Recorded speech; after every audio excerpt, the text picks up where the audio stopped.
If you're going to mediation soon or you have clients who are, consider pre-mediation coaching with us at High Conflict Institute. This is a brand new service we're providing, and here's why. Most people are unsure what will happen in mediation and how to prepare for it, especially in a high conflict mediation. Studies show that regardless of the skill level of your mediator, learning a few key conflict resolution skills can increase your success of settling your matter out of court. Our pre-mediation coach will work with you in a 90-minute one-on-one session by Zoom or phone to help you learn to stay calm, to make reasonable proposals, and make decisions that can last. A small investment with significant positive outcomes. Schedule your pre-mediation coaching session on our website at the link below in the show notes, or call us at 619-800-2070. If you're a lawyer, mediator, or other professional and want more info, just ask us at highconflictinstitute.com on our contact page, or feel free to provide the coaching link directly to your clients today.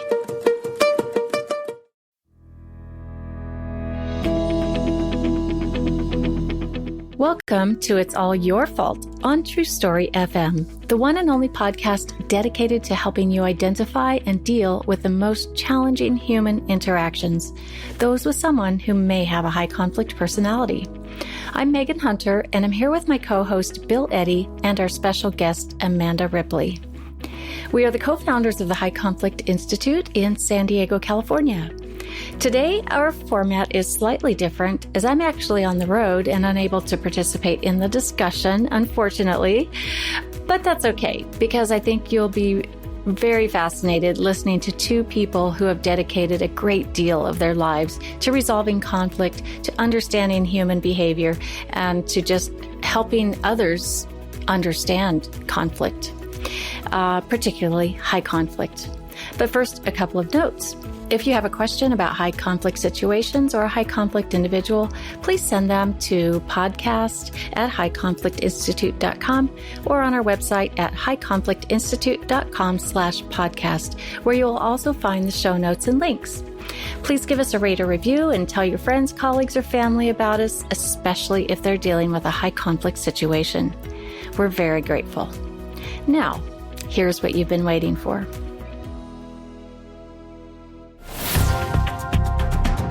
I'm so very pleased to welcome Amanda Ripley to It's All Your Fault podcast. It's a rare privilege to have the opportunity to have a New York Times best-selling author on our show. In fact, this is the first time. So Amanda is a best-selling author and investigative journalist. She started her journalism career covering courts and crime for the Washington City paper. And then she spent about 10 years working for Time magazine, one of my favorites growing up, in New York, Washington, and Paris. Currently, Amanda lives in Washington, D.C. with her family. And to discuss her writing, she's appeared on various major programs like ABC, NBC, CBS, CNN, Fox News, and NPR. And she's spoken at the Pentagon, the Senate, the House of Representatives, the State Department, and the Department of Homeland Security, as well as conferences, I'm sure there are many, on leadership, conflict resolution, and education. And of course, she is the author of High Conflict, her third book, which was preceded by two other great books, The Smartest Kids in the World, which was a New York Times bestseller, and The Unthinkable, Who Survives When Disaster Strikes and Why, in 2008. And she happens to have an engaging, positive, upbeat presence that makes everyone around her smile. At least I know she makes me smile. And when I think about it, she motivates us to do better in the world. So welcome, Amanda.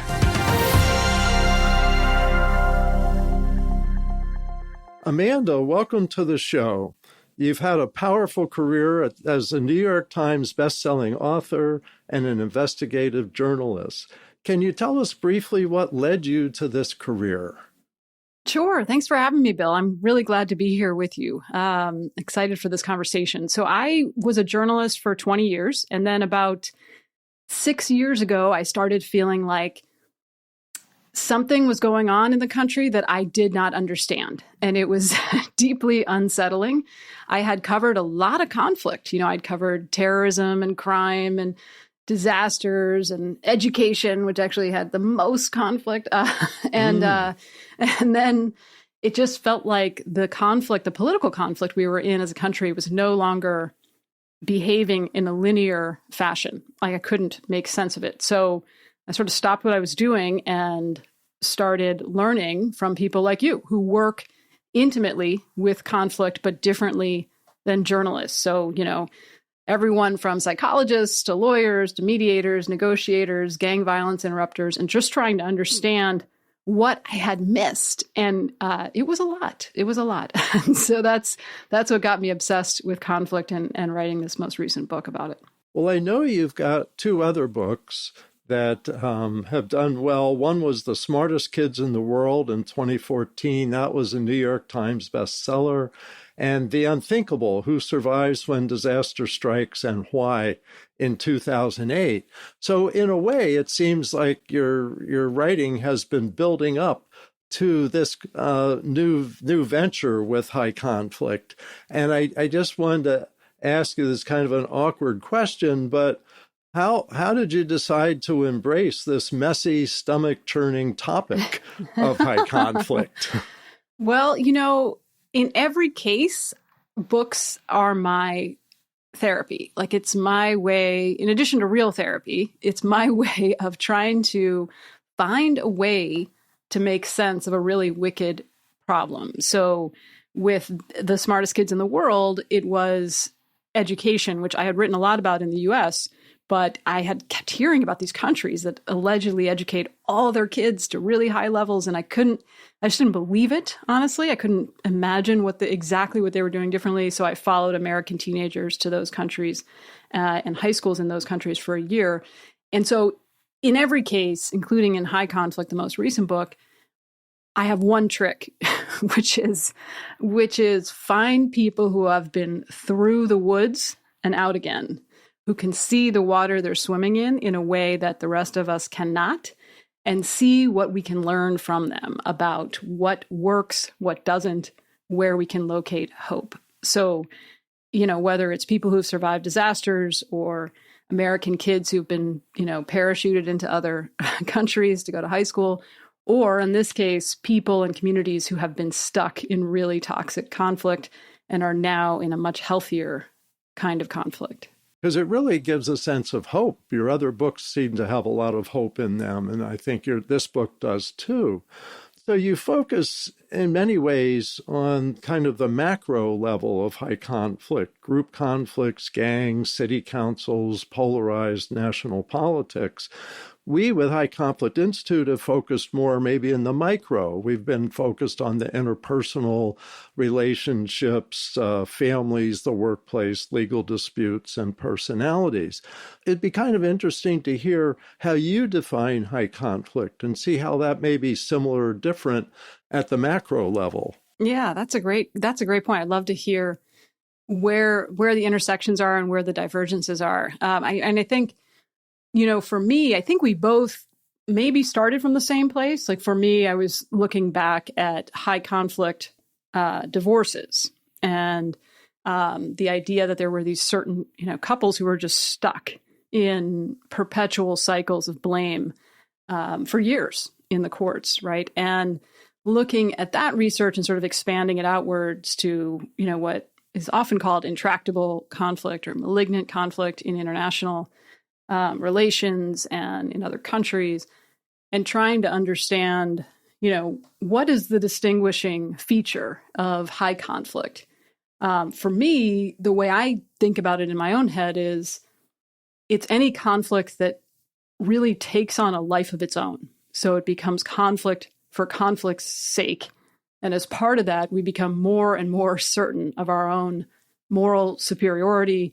And we start to make a lot of mistakes, right, about the other person or the other side. And then in time, it feels like the only acceptable solution is total victory or annihilation, right? Yeah. So everyone suffers to different degrees. But how do you define it, Bill? We tend to define it around personalities. So we see, like you said, a divorce conflict. I did a study a few years ago, and I take a poll at seminars. I say, How many see a high conflict divorce as one high conflict person and the other's pretty reasonable trying to cope? And how many see it as two high conflict people? And it tends to come out around 50-50. And so we focus more on the personality with four characteristics: preoccupation with blaming others, 100%, all or nothing thinking, unmanaged emotions, and extreme behaviors, which really, I think, fit with the dynamic you're seeing. It's more the details of that pattern of behavior. And I think I like to call it macro view, you see the conflict itself as having a life of its own. And I think we see more like looking at the individuals, what's the individual behavior, and can we change the individual's behavior, like our New Ways for Families method for training parents in divorce cases to learn a set of skills like flexible thinking, managed emotions, moderate behavior, and checking themselves instead of blaming others. So it's interesting because I think we're looking really very similarly from different angles. Yeah. It's so interesting, right? Because on the one hand, they're intertwined, right? I mean, you can't separate the macro from the micro, although, you have to think about it that way sometimes, right? But I think what you and your books have taught me are about these interpersonal dynamics and the individual skill sets that we can use to manage them. And also, when I think about the macro questions, we have to do all those things and stop designing our institutions to reward high conflict, right? Right. So we get this kind of top-down and bottom-up solutions. We need both, right? Because that's kind of how we got here. What's exciting is I think that there's a future in both, that the world needs to see it in a big way, but also look at their own involvement individually. Yeah, absolutely. Let me ask you to get a little core of your book, High Conflict, Why We Get Trapped and How We Get Out, is what do you see as the primary reasons we get trapped? The four kind of tripwires that I focused on that seem to be present in every case that I looked at, whether it was a politician in California who got trapped in high conflict, or a gang leader in Chicago, or an activist in England, or even a guerrilla fighter in Colombia. In every case, there were four conditions that were present to different degrees. And those four conditions were humiliation, conflict entrepreneurs, which you know a lot about, and also corruption, perceived or real, right? Usually it's both. And finally, binary group identities, where sort of a false binary of us versus them, labels that really oversimplify. That very much fits, I think, with our perspective, but it's interesting. You're seeing it in the group context. Now, could you just say a little bit more about conflict entrepreneurs? Because I think that concept really has a lot of merit because some people really seem to benefit. Right.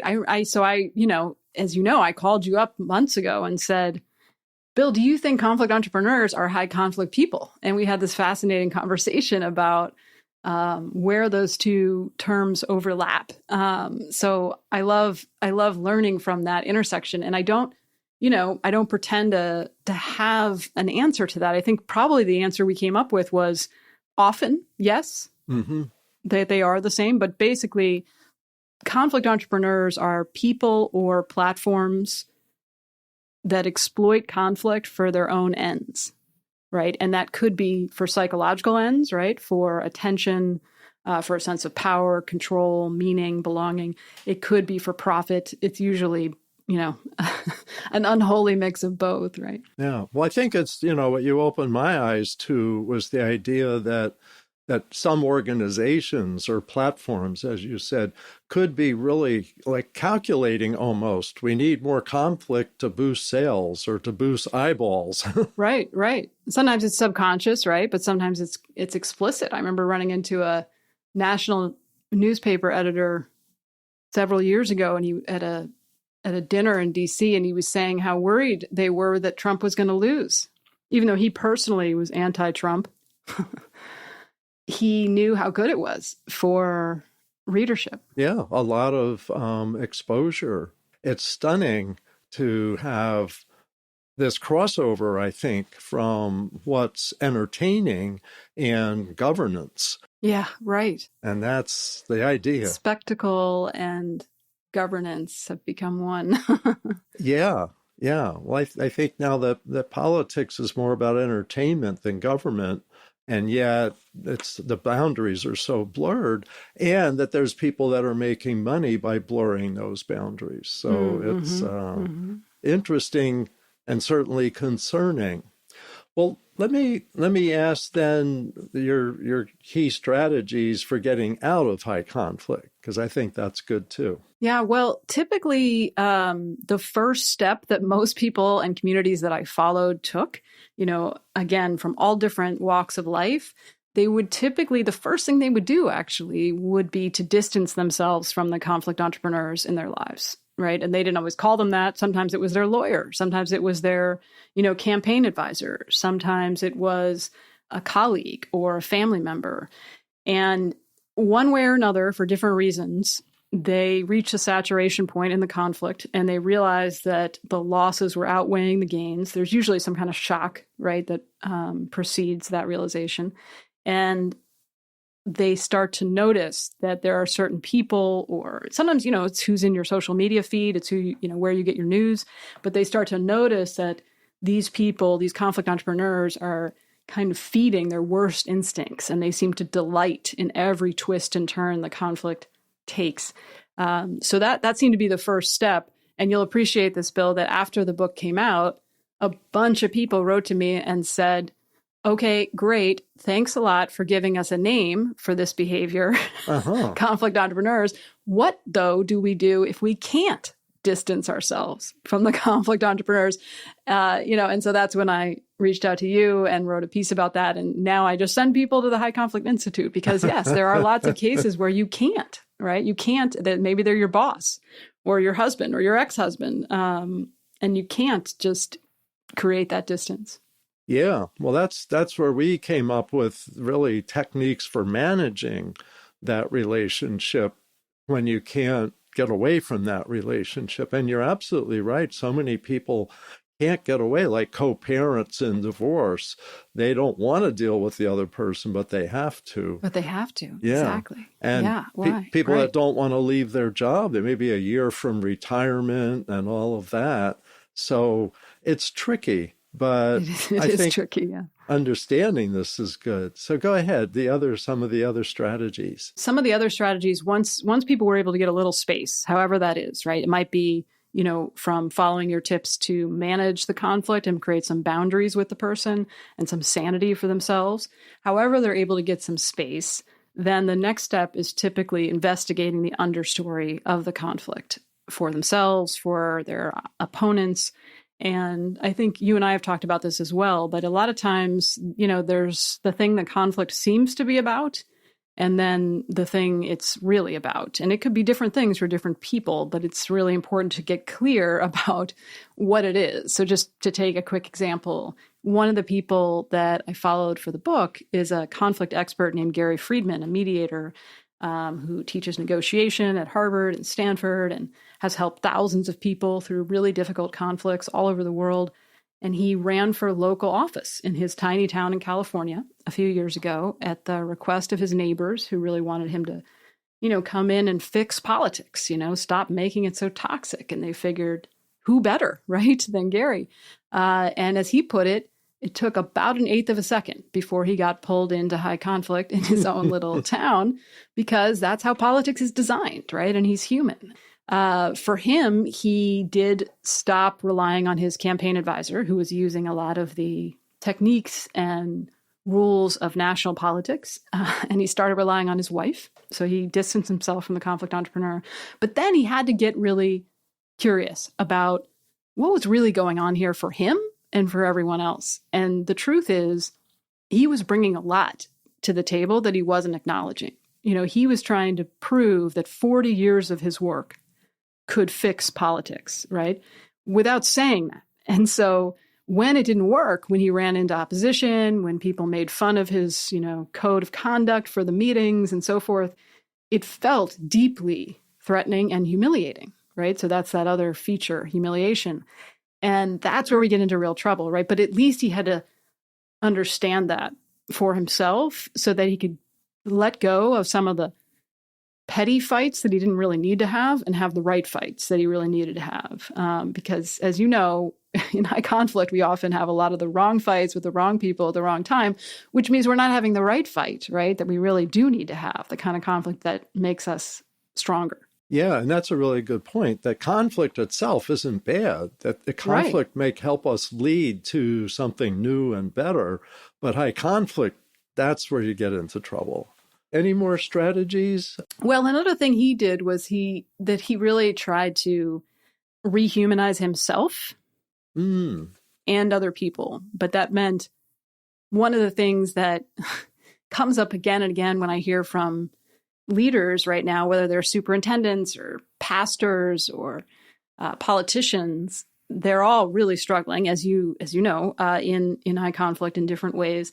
And their instinct, their intuition, when they have to make an unpopular decision right now, is to be incredibly certain and stoic, never let them see you sweat, right? Build a wall, right? That's our intuition in conflict, and totally understandable, right? You don't want to expose yourself to attack. But in reality, our intuition almost always makes high conflict worse. It's an amazing rule of thumb yes. that I see over and over again, right? So in Gary's case, he had to reveal just 10%, not 100%, but reveal some of his humanity and admit when he didn't know the right answer, when he wasn't sure how to vote on something, but he was going to do this. This is what he was going to do, and here's why. But he could appreciate the other side's argument, and he was, he was struggling. And just admitting that made him much more human, and therefore harder to dehumanize for his opponents. Yeah, that's a really good point. What we find ourselves often saying is you have to do the opposite of what you feel like doing. Yes, and so exactly. It's stunning that that's the dynamics of this, and I think just really helpful that you figured that out, but with what you were seeing. So, like for you, it's the opposite. Is you have to spend more time with conflict entrepreneurs or high conflict people, right, to understand them better. Is that an example? Yeah, well, I think what we've learned is to not, kind of like judo or something, is the negative energy coming at us is spin it around back towards them. And instead of when they're coming at us, you're an idiot, Bill, you don't know what you're doing, is to respond with, wow, it sounds like you're really frustrated. Tell me more. What's frustrating you? Yes. Tell me more. And that's something I know you've got in some of your writing is you go deeper and then you get more of what's really going on, which leads me to my next question, which is you're a great storyteller in your book, and I think in all your writing. And one of your book's chapters is titled Complicating the Narrative. And in there, you told a story of how some liberals and conservatives learned to understand and like each other. So if you could explain Complicating the Narrative and tell us that story. First of all, I love that idea of like the jujitsu of like taking the negative energy and turning it, deflecting it.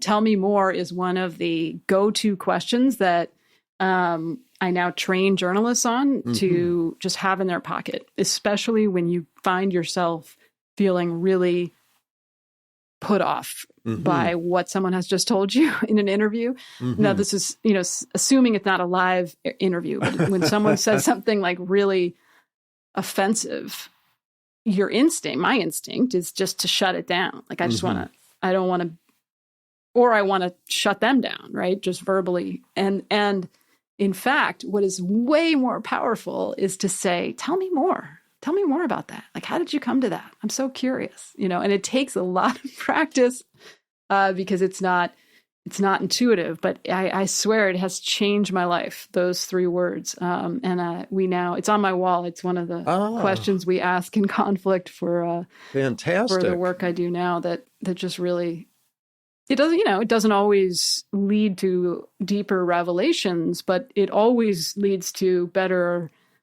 outcomes than the alternatives. It calms the conflict. Yeah, it's unexpected. You step out of the dance, right? And it takes the other person by surprise. So you have to mean it is the hardest part, I think. Right. Well, actually, you don't have to mean it. You can You just don't have do to. it. And then you, as long as you're listening, then you do start to mean it. Yeah, you can kind of get ahead of it and then catch up. Yeah. Yeah. I worked in alcohol and drug treatment for a few years. And one of the sayings they had is fake it till you make it. And I think it's worth faking interest and curiosity, because then you'll become interested and curious. And that's, I know, one of the themes that you like to promote. Yeah. Oh, I love that. So sorry, to answer your question. Yeah, complicating the narrative. What does that mean? And Yeah. So there's a place at Columbia University, a lab called the Difficult Conversations Lab, which is run by a professor named Peter Coleman and his colleagues. And they have run over 500 people through, awkward, tense conversations about hot button controversial issues like gun control and abortion over many years. And then they record those encounters and study them all kinds of ways. And they basically found there's, roughly two categories of conversations. One are the kinds of conversations that go pretty badly, right? That get stuck. And people leave, more annoyed and unsatisfied than they came in. They just experience one or two negative emotions over and over. And then there's another category of conversations which people did experience negative emotions. They experience anger, frustration, but then they have flashes of curiosity, maybe even humor, back to anger, maybe a flash of understanding. So it's like a whole galaxy of emotion. And in those conversations, people ask more questions and they emerge from the lab more satisfied than when they came in. So, that, right, looks a lot more like good conflict, like the kind of conflict that we need more of, where we learn something about ourselves, the other side, or the problem that we didn't know before, even as we continue to disagree. So then they were trying to figure out, well, how could they induce those good conflict conversations? And what they found is if they exposed people to a short news story, print news story to read before they went in, they could make a significant difference. And here's the trick. They took the control group, read a traditional news story about some other controversial issue, and it had, two sides back and forth. And then the treatment group was given a news story of the same length, which is important, not longer, that had roughly the same facts, but it was framed as a more complicated problem. So in other words, there weren't just two sides to the gun debate. There were 3 or 4 or 5. And that is actually more accurate, in fact, right? And it acknowledged that people have complicated emotions about, say, abortion, that most Americans are neither on one extreme or the other. And that in the polling, if you ask the question slightly differently, you get very different answers. There's a lot of internal conflict over abortion. So anyway, when they gave people that more complicated narrative, people went into the lab and were much more likely to have those better conversations about conflict, even on an unrelated topic. So, the implication for journalists, although they didn't do this for journalists, but the implication for journalists was pretty exciting and pretty clear, which is in times of high conflict, complexity is breaking news. It's more interesting and it's more accurate and it is contagious. So people get more curious and people get more out of the conflict as opposed to just feeling despair and misery and contempt. I just think that's excellent. And that gives details of how to think about conflict instead of just kind of an all or nothing in or out view, is just think at a more complicated level. Well, let me ask you, because this is very exciting, what you're teaching, is say a little bit about what you're teaching to journalists, because that's a whole area we've never even gone there. And yet you're inside that field. So you're the perfect person for that. Yeah, I would actually love to have you go there. Like, I think it would be fascinating to get you or Megan or, just talking to journalists about how they can manage high conflict people in their own work, in their newsroom, in the communities they serve. So what we do, so with my colleague, this all started with a nonprofit called the Solutions Journalism Network. And they're the ones who asked me to write this piece, which was called Complicating the Narrative, which is how I found out about the Difficult Conversations Lab and sort of started me down this path. And after that piece came out, a bunch of newsrooms reached out to them and said, hey, could you train us in some of these skills so we could cover conflict more effectively?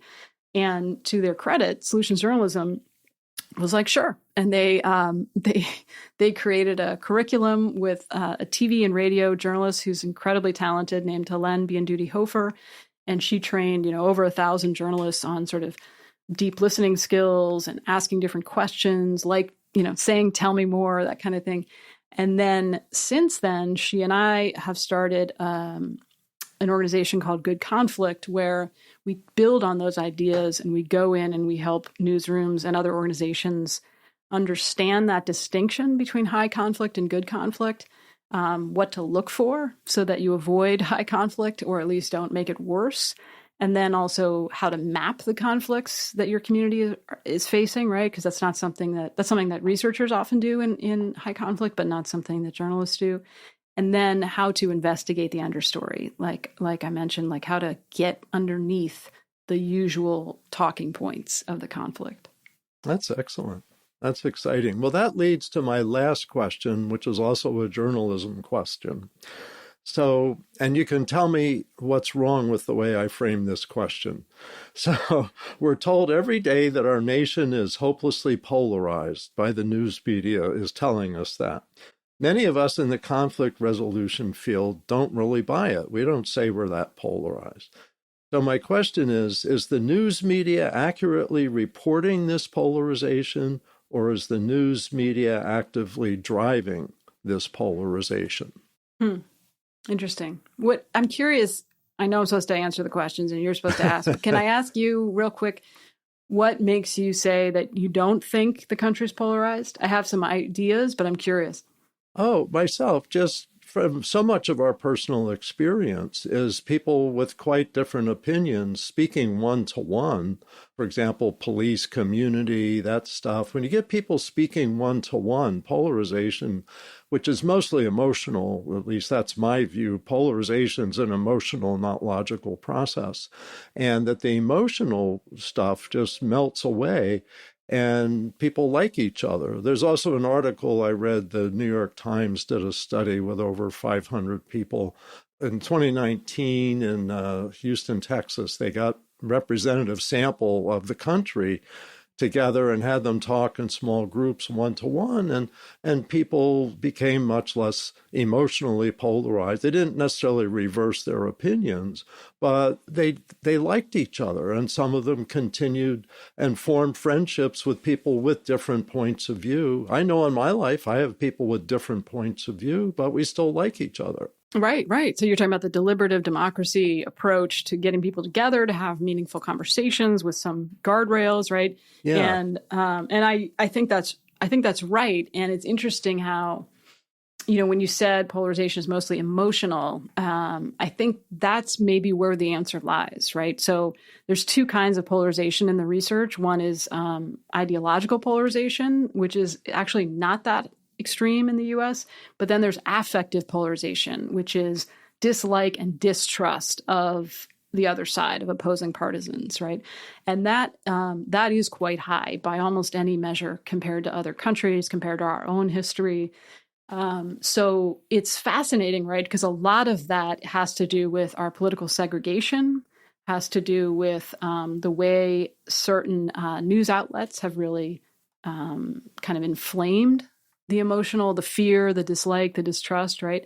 It has to do with the way social media amplifies extremists. So something like 95% of political tweets are done by, 5% of Twitter users. Interesting. And remember that 80% of Americans do not use Twitter at all. I'm one of those. I don't touch it. Yeah, there you go. So maybe that's why you don't think we're that polarized, right? So part of it is a distortion. Yeah. Based on what lens you're looking through. And part of it is that distortion becoming a self-fulfilling prophecy. And does the news media bear some responsibility for that? Sure. Absolutely. Okay. 100%. Okay, yeah. I mean, I think it's hard to generalize because there's like a huge variety of people and business models under the umbrella of news media. But yeah, I think all of them bear different degrees of responsibility, as does social media. I mean, they're all attention-based economies, right? Like they're all trying to get your attention, and the cheapest, laziest, easiest way to do that is through outrage and fear. Yeah. Well, thank you so much, Amanda. We could talk on, I can already tell, for a few hours, but we really appreciate you coming on, giving us your thoughts, telling us what's in your book, The High Conflict, Why We Get Trapped and How We Get Out. And I just personally want to recommend it. It's great storytelling as well as making the key points that we really agree with. We need to reduce the high conflict in the world and still have conflict. What do you call it? Good conflict. Good conflict, yes. Well, thank you, Bill. I'm very grateful to be in conversation with you and for all of your generous help and wisdom over the past couple of years. So I really appreciate the work that you're doing.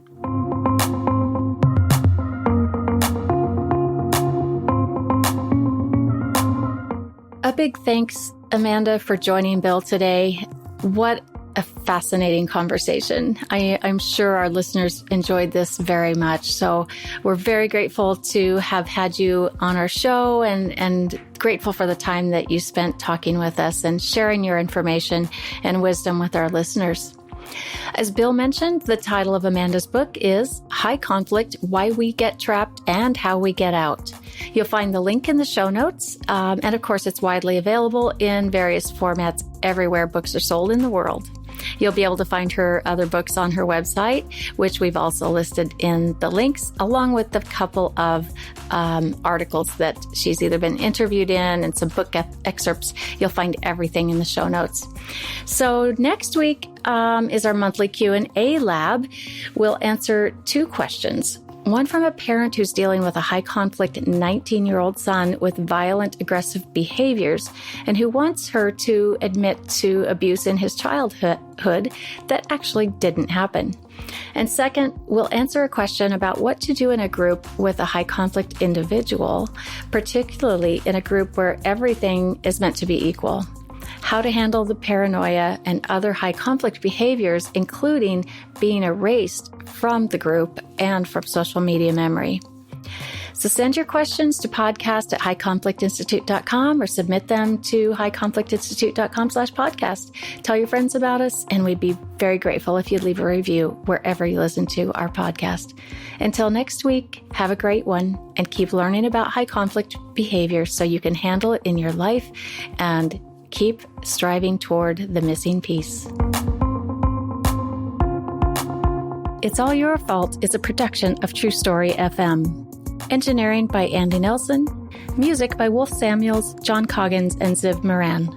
Find the show notes, and transcripts at truestory.fm or highconflictinstitute.com/podcast. If your podcast app allows ratings and reviews, please consider doing that for our show.